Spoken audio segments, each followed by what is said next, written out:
ሉሃና በክፍል 36 እንግዲህ ሮቤል በአሚራ ምክር ተነሳስቶ ሉሃናን ለመድፈር ሞክሮ ነበረ። ሰላም ሰላም ወደ ቤተሰቦች እንደምናላችሁ ሉሃናን በክፍል 37 ይዤላችሁ መጥቻለሁ። ሮቤል እንግዲህ አልተሳካለትም፣ ሉሃና አሸንፈዋለች ማለት ነው። እና ማትተው ቆይ አንተ ለምንድነው እንደዚህ የምታደርገው ለምንድን ነው ብላ ጠይቀው ነበረ። ይህን ነገር እንዳደረገ ያዘዘችው የሚራ ናት።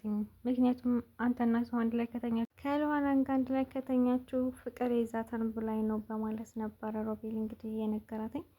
አንተ ሲጀመር ከብት ነህ እንዴት እሷ ባለችው ሚራ ባለችው ነገር ተመርተህ እኔ እንደዚህ አይነት ነገር ለማድረግ ትሞክራለህ?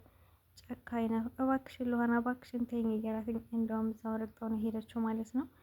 እንግዲህ ሉሃና በጣም ተናዳ ሄዳ ሚራን ነው ያነቀቻት ማለት ነው። አንቺ የተረገምሽ፣ ቆይ አንቺ እኔን ህይወት ማበላሸት ነው እንደምትፈልጊው? ቆይ ምን አድርጌሽ ነው በዚህ ልክ እንደዚህ ጨካኝ ሆንሽብኝ? እንዴት ሮቤልን እንዲጠፋኝ ትልኪዋለሽ? አንቺ ምን አይነት ሰው ነሽ? እያለቻት ነበረ። ስለምን እንደምታወሪ አላውቅም፣ እባክሽ ለሆነ እያነቅሽኝ እኮ ነው፣ እንቅ በይ እዚህ ሙት ትያታለሽ እያለቻት ነበረ። እኔ ምንም አላደረግኩም፣ ደግሞ ምን አደረገሽ ብሎሽ ነው? ኧረ እባክሽ ምንም አላደረግሽም አይደል? የሰራሽውን ከሰራሽ በኋላ ነው እንዴ ምንም አላደረግኩ የምትይው? እና ደግሞ ሮቤልን የላክሽው አንቺ ነሽ። ቆይ ከኔ ምንድን ነው የምትፈልጊው? በዚህ ልክ ለምንድን ነው የምትጠይኝ? እያለቻት ነበረ ሉሃና። እኔ ምንም አላልኩትም ሴትዮ፣ እሱ ራሱ የራሱ ሀሳብ ነው እንጂ እኔ ምን አገባኝ ስለሱ። አይ ያንቺና የእሱ ሀሳብ ነው። ኧረ እባክሽን እየተጨነኩ ነው። እርጉዝ መሆኔን ረሳሽው እንዴ? አውቃለሁኝ። አንቺ ግን እርጉዝ መሆንሽን እንዲታወቅልሽ እንዲታዘልሽ ከፈለግሽ መጀመሪያ አንቺ መልካም ስም መሆን አለብሽ። እና ደግሞ ልጁን ቢወለድ የእባብ ልጅ እባብ ነው፣ አይጠቅምም። መጀመሪያ አንቺ ሰው ሁኝ ነው ያለቻት ማለት ነው። በጣም ተናዳለች ሉሃና። እንግዲህ ኧረ እባክሽን በእጅ ሰበብ እንዳልሆንብሽ ብትላትኝ እዚሁ ሙት ትያታለሽ። አንቺ ካልሞትሽ እኔ ሰላም አላገኝም። አንቺ መሞት አለብሽ እንዴ? ቆይ አንቺ ህሊና የለሽም እንዴ? ኧረ እባክሽ አንቺ ደግሞ ህሊና የሚባል ነገር ታውቂያለሽ እንዴ? እኔማ ህሊና ነበረኝ፣ ግን እንደናንተ አይነት ህሊናችሁን ሽጣችሁ እንደምትኖሩ ሰዎች ከምትኖሩ ሰዎች ጋር እየኖርኩኝ እኔም እንደናንተ ሆንኩኝ። የኔ ህሊናም እየደበዘዘ መጣ በማለት ነበር እንግዲህ ለሆነ በጣም ተነዳ ሴት አድርጋ ሚራን ልትገላት ነበር ማለት ነው። ግን በመሀል አድናን መጥቶ እንዲህ ምን እያደረግሽ ነው ሉሃና ልቀቂያት እንጂ ብሎ ነው ያስለቀቃት ማለት ነው። ሉሃናም እንግዲህ አድናን ምን ልታደርግ ነው የመጣው? ይችን የተረገመች ሴትዮ ሲጣርጌ ልገላት ነበር እኮ ለምንድን ነው ያስቆምከኝ እንዴ? ምን እያልሽ ነው ሉሃና? ምን ምንሽን ተረጋጊ እንጂ። አይ እኔ አልረጋግም። ይች ሴትዮ ህይወቴን አበላሽተዋለች። ህይወቴን ልታበላሸው ነበረ። እሷ ካልማቶች እኔ ሰላም አላገኝም። ኧረ እባክሽን ተረጋጊ ቢላትኝ ይኸውልህ አድናን አንቃ እኮ ልትገለኝ ነበር። አንተ ባትደርስ እኮ ሞቼ ነበረ። እኔንም ልጄንም ገላን ነበር ይች የተረገመች ሴትዮ እያለችው ነበር ለአድናን ማለት ነው። ለዋናም እንግዲህ አንተ ግን ትገርማለህ ብሎ የምታየለችው ምክንያቱም እሱ ሀሳቧ ሚራን ሲጣርጋ መግደል ነበረ። ምክንያቱም በጣም ነው ያናደደቻትኝ ሮቤልን እንደዛ መክራ የላከችው እሷ ናት እንጂ ሮቤል እንደዚህ አይነት ሀሳብ በግድ አስገድዶ የመድፈር ሀሳብ አልነበረውም ማለት ነው። የተንኮልና ክፋት የሚራ ሀሳብ ነው። እንግዲህ ቆይ አንቺ ሴትዮ ሉሃና ምን አድርገሻት ነው ያለች በቀጥታ ማለት ነው። ምን ማለት ነው? እሷ ከናት አንቃኝ ያገኘሃትኝ እኔ ነኝ እንደ ያነኳትኝ። እንዴት አይነት ጥያቄ ነው የምጠይቀኝ? እኮ ሉሃና ያለ ምክንያት አንቺ ልታንቅሽ አትችልም። አንተ ሲጀምር አንቃኝ ራሷ አግኝተሃት ለእሷ ነው የምትከራከረው። ማትረባ ብላ ነው ጥላው የሄደችው ማለት ነው። ሮቤል ደግሞ ከሉሃና ክፍል እየወጣ ነበረ። ከዛ ሚራ ስታይ እንዴ ምን ሆነ ነው? እባክሽን እርጂኝ ያላት። እባክሽን እርጂኝ ወደ ክፍል ይወሰጂ ሲላት እንዴ ምን ሆነ ነው? ብቻ ያቺ ሉሃና መታ ባልሆነ ምን አይነት ልፍስፍስ ነው አንተ? ወንድ አይደለም እንዴ አንተ ነህ? እሷ ናት ሴት። እንዴት እሷ ታሸንፋለች? ማለት አንተ ናት ሴት ወይስ እሷ ናት? በማለት ነበር የጠየቀችው ማለት ነው። ሮቤል በቃ ልሞት ነው እባክሽን። ቆይ አንቺ ግን ለምንድን ነው እንደዚህ በታመምኩና የሆነ ነገር በደረሰብኝ ቁጥር ጨካኝና አረመኔ የምትሆኝብኝ? አይ ማንም ሰው ከጠንካሮች ጎን እንጂ ከደካሞች ጎን መሆን አይፈልግም። እና ደግሞ አሁን በጣም ነው ያስጠላኸኝ። እንዴት እሷ ታሸንፈሃለች? እድል ሰጥቼው ነበረ ግን አላሸነፍክም፣ ተሸንፈሃን በማለት ነው ሮቤል ነው የተናገረችው ማለት ነው። እባክሽን ሚራ እንደምንም ብለሽ ወደ ክፍሌ ውሰጂኝ ሲላት፣ እሺ በቃ እኔ ባንተ እንደማልጨክን ስለምታውቅ ነው አይደል ብላ ወደ ክፍሉ ወስዷልኝ ማለት ነው። ፈቃሞች አለች ሴትዮ ገለኛለች እያለ ነበር ሮቤል። ደግ አድርገዋለች። ሉሃና በጣም ጀግና ናት ማለት ነው። ትደነቅ ይገባታል። በድጋሚ የሚራና የሮቤል ተንኮላቸው አልተሳካም ማለት ነው። እንግዲህ በመጀመሪያ ያገዘችው ሚራ ነበረች። ይህንን ተንኮልም እንዲያስብ ያደረገችው እሷ ናት። ቆይ አንተ ሉዋናን የምትፈልጋት ለአብራን ለመተኛት ነው ወይስ እውነትም ከሉዋና ፍቅር ይዞ ነው ብላ ይህንን ጥያቄ ያቀረበችው እሷ ናት። ምንድን ነው ያላሰብኩት የምታሳስቢ በማለት እሱም ግን አድናን እልክ ሲያጋባው ሉዋና የኔና የኔ ብቻ ናት ሲል አይ በፍጹም እንደዛ መሆን የለበትም፣ እንደዛ ከሆነ በቃ ሚራ ያለችኝ ሀሳብ መናገር አለብኝ ብሎ ነው ለሚራ ይሄን ነገር ያቀረበላት ማለት ነው። እሷም እንግዲህ ሱቅ ነው የላከችው አድናንን የሆነ ነገር ምንድነው እሷ ያለችው ኬክ አምሮኛል እና ሩቅ ቦታ እንዲሄድ ማለት ነው። ከዛ ማንም ሰው እንዳይደርስላት ለሉሃና ነበረ። ሉሃና ግን ጀግና ስለሆነች ራሷን ነፃ አድርጋለች ማለት ነው። ለዚህ እንግዲህ ትልቅ ችግር ተፈጥሮ ነው የጠበቀ። ቆይ በዚህ ፍጥነት እንዴት ነው የቤት ተገለባብጦ እየጠበቀኝ እያላት ነበር ለሉሃና። እንዴ አርና ገና አንተ ከመውጣት እኮ ተንኮል ስለሚሰሩ ነው። ለዛ ነው ቤቱ እንደዚህ ግልብጥብጡ ወጥቶ የምታገኘው። እንግዲህ ወደ ሮቤል ክፍል ሄዶ ነበር አድናን። ምክንያቱም ለሉሃና ማለት ነው አንተ ከሚስት ጋር ኑር። ቆይ ምን ሆነሽ ነው? ምን ተፈጥሮ ነው እንደዛ የሆንሽው? ሲላትኝ አድናን እኔ ምንም አልሆንኩም እና ደግሞ ለሮቤል ከአንተና ከሚስት እንድርቅ ነግረኸዋል። ከእንግዲህ በኋላ አርቃለሁኝ። እኔ እዚህ ቤት የመጣሁት እህቴን ፈልጌ ነው እንጂ ሌላ ነገር ፈልጌ አይደለም የመጣሁት። እንዴ ማነው እንደዛ ያለሽ? እኔ እኮ ምንም ነገር አላልኩትም ለሮቤል። አየው ነው ምንም ለውጥ የለውም በማለት ነበረ የነገረችው። እሺ የተፈጠረውን ነገር ንገሪኝ እባክሽ ሉሃና፣ ለምንድን ነው የተናደድሽው? ምንም አይነት ነገር ለአንተ አልነግርም፣ ምክንያቱም አንተ እኔን አታምነኝም በማለት እንግዲህ ጥላው ነው የሄደችው ማለት ነው። አዳንም እንግዲህ ግራ ተጋብቶ እየተረገመ ሮቤል ብሎ ወደ ሮቤል ነበር የሄደው። ሮቤል እንግዲህ ሉሃና በጣም ስለጎዳቸው እያለቃቀሰ ይገኛል። ቆይ አንተ ምን አባህ ሆነ ለሉሃና እንደዛ ያልካትኝ? ያው ነው ሲጀመር እንደዛ ማልኳት አላልኳት ይሄ እውነተኛ ነገር ነው። አንተ ከሚስት ጋር ነው መሆን ያለባት። አይ ሉሃና የኔና የኔ ብቻ ናት ይላል አድናን ደግሞ እሱን እናያለን። ቆይ ሉሃና ምን አድርጋችኋት ነው? ምንድን ነው የተፈጠረው እዚህ ቤት? ምንም አልተፈጠረም። ሲጀመር ስለተፈጠረው ነገር ምን አገባኝ? እና ደግሞ እኔን አይደለም እኮ የምትጠይቀኝ ይዘው ራሷን ጠይቃት ነበር ያለው ሮቤል ማለት ነው። አሁን ሁሉንም ነገር ትነግረኛለህ፣ ተመልሼ እመጣለሁ። ደግሞ ምን ሆነ ነው? ማን የመታህ እያሉ ነበር። ምንም አልሆንኩም ማለት ሲጀመር ስለኔ ምን አገባህ? የሆነ ነገርማ ተፈጥሯን ብሎ እንግዲህ ሚራን ሲጠይቃት ምንድን ነው የተፈጠረው?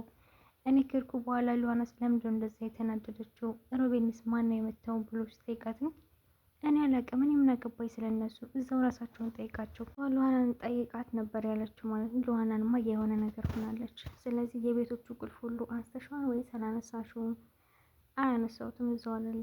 ሮቤል ከሚሞት እውነታውን ተናገሪ፣ እውነታውን ካልነገርሽ ሮቤል እንገለዋለሁ ነበር ያላተላል። ግደለው፣ እኔ ምን አገባኝ፣ እኔ ምን ይመለከተኛል? የራሱ ወንድም እኮ ነው በማለት ነበር እንግዲህ የመለሰችለት። ሚራ እንግዲህ እንደዚህ ያለችው ከአንገት በላይ ነው እንጂ ሮቤል ምንም ነገር እንዲሆንባት አትፈልግም። ምንም ክፉ ቢሆንና ተንኮለኛ ቢሆን ሮቤልን እንደምትወደው ይታወቃል። እንግዲህ ለዛ ነው አድናንም ይሄንን ጥያቄ ለሚራ ያቀረበላት። ምክንያቱም ሮቤልን ይገለዋሉ ካልዋትኝ እውነቱን ትነግረኛለች ብሎ አስቦ ነበረ። ግን ሚራ ምንም አይነት ነገር አልነገረችውም። እንደዛ ከሆነሽ በቃ ብሎ እሳትና እንዲሁም ደግሞ ጩቤ ነበር ይዞ ወደ ሮቤል ክፍል ሄደው ማለት ነው። እንዴ አድናን ምን ልታደርግ ነው? እኔ እኮ እሳት በጣም ነው የምፈራው፣ እኔ የእሳት ትዝታ አለብኝ እያለ ነበረ እኮ። እኔም ራሱ አንተን መጉዳት የምፈልገው እያንዳንዱን እውነት ትነግረኛለህ፣ ካለበለዚያ ግን በዚህ እሳት ነው ዋጋህን የምሰጥ። እስከዛሬ ድረስ ለሰራው ነገር በሙሉ ዋጋህን ትከፍላለህ ሲለው እባክህን ተው እያለ እንግዲህ የልጅነቱን እያስታወሱ ነበረ ሮቤል ማለት ነው። አባቱ በርበሬ ሲያጥ ነው ኧረ እባክህን አባዬ ተው ሞትኩ ምናምን እያለ ብቻ እንደዚህ እያስታወሰ ነበረ። እንደዛ ከሆነ ሁሉንም ነገር ንገረኝ። አይ ምንም አይነት ነገር የለም። ቆይ አንተ ስለምን እውነታ ነው የምታወራው? ምንም ነግርህ ነገር የለም። እንደዛ ከሆነ እያንዳንዷን ሲቃይ ታያለህ ማለት ነው በማለት እንግዲህ አድናን እያስፈራራው ይገኛል ሮቤልን። ሚራ ደግሞ ወይኔ ጉዴ ዛሬ እዚህ ቤት ጉድ ሊፈላ ነው ብላ ወደ ሉሃና ክፍል ሄዳ ነበረ። እባክሽን ሉሃና እዚህ ቤት ዛሬ ሰው ሊሞት ነው፣ እዚህ ቤት ዛሬ በቃ ጉድ ፈላ ምናምን ስትላት ምንድን ነው ምን ተፈጠረ? አድናን ሮቤልን ሊገለው ነው እና ምን አገባኝ ታዲያ ጥሩ ነው። አንድ ሮቤል አይነት ሰው ሲጀምር መኖር የለበትም መሞት ነው ያለበትኝ ነው ወይስ አንቺ ፍቅረኛ ስለሆነ እንደዛ ነው ያንጨረጨረሽ?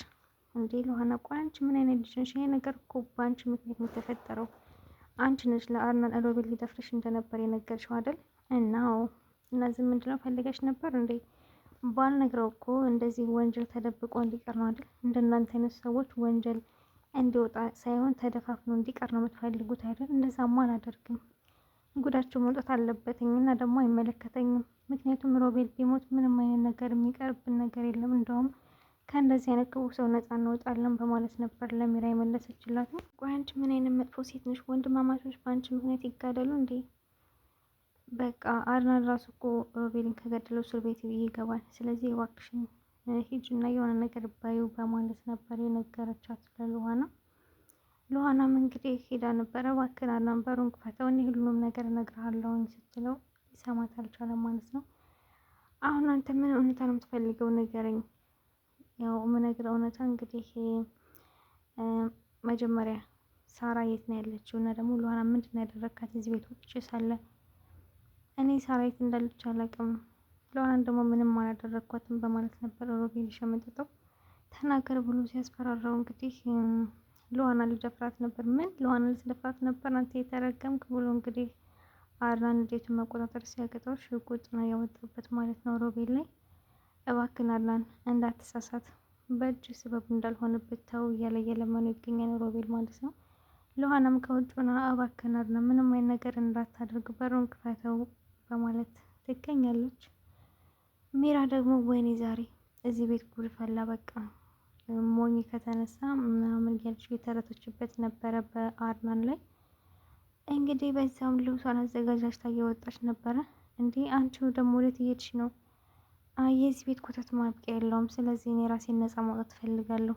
ቆይ አንቺ እዚህ ጋር እነሱ የተጋደሉ አንቺ ከቤት ትወጫለሽ? እኔ ምን አገባኝ? የዚህ ቤት ጉድ ማለቂያ የለውም እና እኔ እዚህ መጎዳት አልፈልግም፣ እራስ ውስጥ ተወጩ በማለት ነበረ ወይዘሮ ሚራን ላይ ሉሃና የመለሰችላትኝ። አድናን እንግዲህ በጣም ተናዶ ሮቤልን ለማወጣታት እየሞከረ ነበረ። ሮቤል ግን ምንም አይነት ነገር አልነገረውም፣ ግን ሉሃና ላይ ያደረገውን ሙከራ ነግሮታል ማለት ነው። ሉሃና እንግዲህ ለሮቤል ያደረጋትን ነገር ለአድናን ልትነግረው ነበረ። ለአድናን እውነቱን ከነገርኩትኝ ከዛ አድናን ሮቤልን ከዚህ ቤት ያስወጣዋል። ከዚህ ቤት ከወጣ ደግሞ እህቴ መቼም ላገኛት አልችልም። ስለዚህ እህቴን ላገኛት የምችለው በሮቤል በኩል ነው። እናም ይሄን ነገር ለአድናን መናገር የለብኝም፣ ደብቄ ነው መያዝ ያለብኝ። ይህን ነገር ከነገርኩት እርግጠኛ ነኝ ሮቤልን ከቤት ያስወጣዋል በማለት ነበር ሉሃና ከራሷ ጋር የተሞከረችው። አድናንም እባክሽ ንገሪኝ ሉሃና፣ ምንድን ነው የተፈጠረው? ያ የተረገመ ሮቤል ምንድን ነው ያደረገች? ምንም አላደረገኝም አልኩህ አድናን፣ በቃ ምንም ነገር የለም፣ ለአንተ ደግሞ ምንም የምልህ ነገር የለም በማለት ነበር የመለሰችለትኝ። አድናን በዛ ምክንያት በጣም ተናዶ ሮቤልን ለማወጣታት ብዙ ነገር ሞክሮ ነበረ። ሮቤል እንደሚታወቀው በጣም ድብቅ ሰው ነው። በሞትና በህይወት መካከል ሆኖ ራሱ ሳራ ያለችበትን ሊናገር አልፈለግም። ግን ሉሃና ላይ ያደረገውን ሙከራ ተናግሯል ማለት ነው። ሚራ ደግሞ ልክ እቃዋን ሰባስባ ስትወጣ የጥይት ድምፅ ነው የሰማችው ማለት ነው። ከዛም ያለችው ሮቤል ነው እንጂ አድናን አላለችም። ምክንያቱም እሷ አድናን ባለቤቷ ቢሆንም የምትወደው ግን የአድናን ወንድም ሮቤልን ነው ማለት ነው። ሉሃናም በጣም ደንግጠው ሁላቸውም ደንግጠው ነው ያለቀው በክፍል 37 ማለት ነው። በክፍል 38 ምን ይሆን? ሮቤልን እውነትም አድናን ጨክኖ ይገድለው ይሆን ወይንስ ምን ይሆናል? ምን ይፈጠራል የሚለውን በክፍል 38 እናያለን። እስከዚያው ድረስ ቸር ሰንብቱ።